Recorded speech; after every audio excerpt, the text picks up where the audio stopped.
আমার ভাই, মাদ্রাসা থাকলে ঈমান থাকবে, সহজ কথা। আল্লাহ হাকিমুল উম্মত মাওলানা থানভী রহমতুল্লাহ আলাইহি বলছেন, কেউ যদি মাদ্রাসার ছাত্র তোমাদেরকে বলে, এই হুজুর মাদ্রাসায় পড়ো, খাইবা কই? হযরত থানভী শিখাইয়া দিয়েছেন, ডাইরেক্ট বলবা তোমার বাসায়।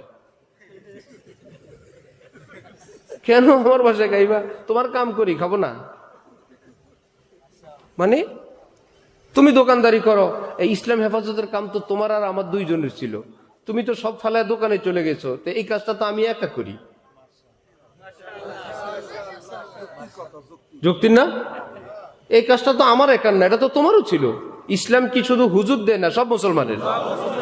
কোরআন হেফাজত করবে আমরা কেন ভাই? তোমরা সহ করো। আধা ঘন্টা তুমি করো, আধা ঘন্টা আমি করি, বাকি টাইম তুমি দোকানদারি করো, আমিও করি। 24 ঘন্টা আমার ফেলে রাখছো মাদ্রাসায় দোকানদারি করার জন্য, তুমি চলে গেছো।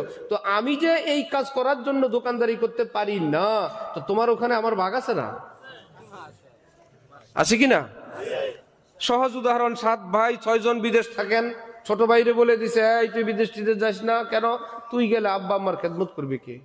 সে বলল, আব্বা আম্মা কি আমার? তো গো, তো 7 ভাই আমরা, আব্বা আম্মা তো 7 জনের, তোমরা এসে খেদমত করো।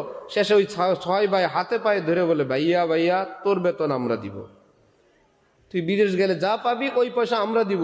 তুমি যদি চলে আসো আমরা বিদেশ থাকতে পারবো না, আমাদের চলে আসা লাগবে। তুমি থাকো, তোমার বাড়ি করে দিলাম। তুমি থাকো, তোমার মাসিক বেতন দিব। এটা কি অযৌক্তিক না যৌক্তিক? আলেম ওলামারা যদি বলে তোমরা বাইরে হয়ে গেছো, আমরাও বাইরে হয়ে গেলাম, মা বাবার চেয়ে বেশি জরুরি, বেশি সম্মানিত কোরআন হাদিস, মুসলমানরা বলবে ভাইয়া ভাইয়া তুমি বাইরে হয়ে না, তোমাদের খেদমত আমরা করব, তুমি কোরআন হাদিস হেফাজত করো।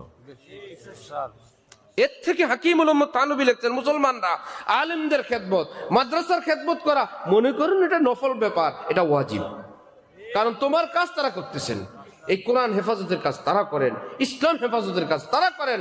তিনি থাকলে তুমি মুসলমান, না হলে তুমি মুসলমান কষ্টে মষ্টে থাকলা, ছোটবেলায় বক্তব্যে পড়ছো, তোমার ছেলের কি হবে? তোমার নাতির কি হবে? আলেমরা যদি মাদ্রাসা রেখে সব দোকানে যান, তোমার নাতি কার কাছে পড়বে? নাতির পরে পন্থী। এই জন্য আমরা যদি চাই আমাদের পরবর্তী প্রজন্মও মুসলমান থাকুক, আমাদের জন্য পদ্ধতি একটাই, এই মাদ্রাসাগুলোর খেদমত করা। চেষ্টা করবো ইনশাআল্লাহ।